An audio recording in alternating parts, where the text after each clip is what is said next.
you're not making progress in the gym, watch this video because you could be making one of these killer mistakes. So the first one is not tracking your progress throughout each session. Now, if you're going to the gym and you don't have an aim in terms of what you're trying to beat from the week before, you may as well just sit at home. You know, when you go to the gym, the whole point is that you do progressive overload. So you increase the intensity of your training each week. That could be by increasing your reps, increasing your weight, decreasing your rest time. So whatever you're doing, if you're not going in there and you're not seeing what you've done before and you're just winging it, you're not going to make any progress. And it doesn't have to be a massive complicated thing. Get your notes app on your phone, write down the exercise, write down the set and the rep you did, and then just have that on your phone. The next week you go again and make sure you're hitting that and trying to beat it. And watch, when you do this for a couple of weeks, you will start to see strength gains and size gains. That's number one thing. So the second thing is training to failure / 1 or 2 reps in reserve. Now obviously we both know what training to failure means. That means when you get to that last rep, you are just getting it up. You don't have another rep left in the tank.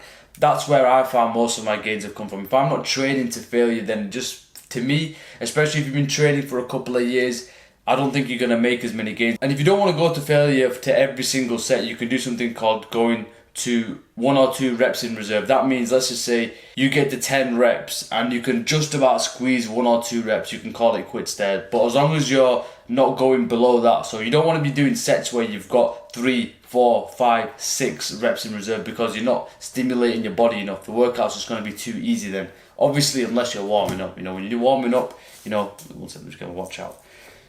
When you're warming up, obviously you don't want to be going to failure, but your working sets, make sure you're training to failure or you're training to 1 or 2 reps in reserve, and put that across all of your exercises and watch how much progress you're going to make.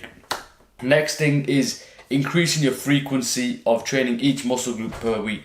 Now, when we started training, most of us probably did our traditional bro split, which is, you know, Monday chest, shoulders, then back another day, then legs another day, then arms another day, which is good. Like, if you enjoy it, you enjoy it. But for me, when I switched from doing the bro split to increasing the frequency, so for example doing an upper lower, push pull legs or full body, I'm hitting each muscle group twice per week, even 3 times a week. Because the thing is, let me get a watch out. The thing is, right, our body usually recovers in 48 hours. So let's just say you did your chest on Monday, 2 days later you've recovered, so you could actually hit it again, but instead you wait another 7 days. So you can see how you're leaving literally gains on the table, you're leaving progress on the table. So smarter thing, leave the bro split, pick one where you can hit something at least twice a week. So an upper low would be good. If you've got the time, do push pull legs. Really skint on time. I always recommend, especially if you're, you know, your career focused, you're in a busy stage of your life, go for a 3-day full body split,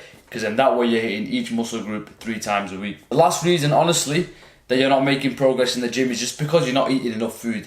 You've got to imagine when you're weightlifting, you're burning a lot of calories and it's very intense. So you need energy, not only to train, but to recover and build the muscle and strength. So most of the time, I'm going to be honest, we think that we're on a bulk, but we're not. The bulk is going to be the main phase that you're going to be using to build progress in terms of strength and size, because your body's got enough nutrients. If you've been training for about 2 months and you're still in the same place, you're not seeing any gains in the areas that you're working on, and most likely you're not actually on a bulk. You might be at maintenance, you might even be lower than maintenance, which is very worrying. So what I would recommend is, even at least for a period of time, just get used to tracking. Maybe do it for a week or 2 or 3, and then actually see how much you're actually eating. Because once you've gauged that and once you've got an idea, then you can start to intuitively eat a bit more. But if you've been going for 2-3 months and you're not seeing progress, track it. Just get MyFitnessPal, track your foods that you're eating, get a weighing scale. Yes, it's a bit of extra effort, but if you want to get in shape and you want to build that physique and become strong, then it's just the game. It's science, it's the way it's written. If I drop this bottle, I'm going to catch it. That's gravity. The same way, if you want to build muscle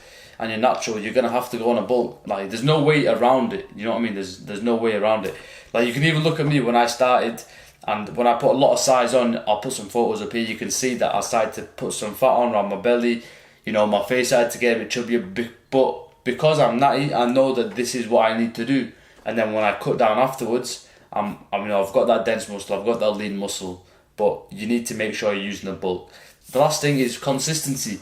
Now these are staple things I'm mentioning, but you're just going to gloss over them. I want to show you the power of consistency. I do more hybrid training at the moment, so I have calisthenics and weightlifting. I mix them together. So I've been practicing my ring muscle ups, and you can see here the first couple of weeks of me training, you can see how my ring muscle ups are looking, but I made sure I did them at least once or even twice a week regularly. And now this last week or 2 weeks ago, I just took another video, and you can see literally the difference in the form and the control that I've got. And this is just to show you the power of consistency, especially when you're doing something week after week after week.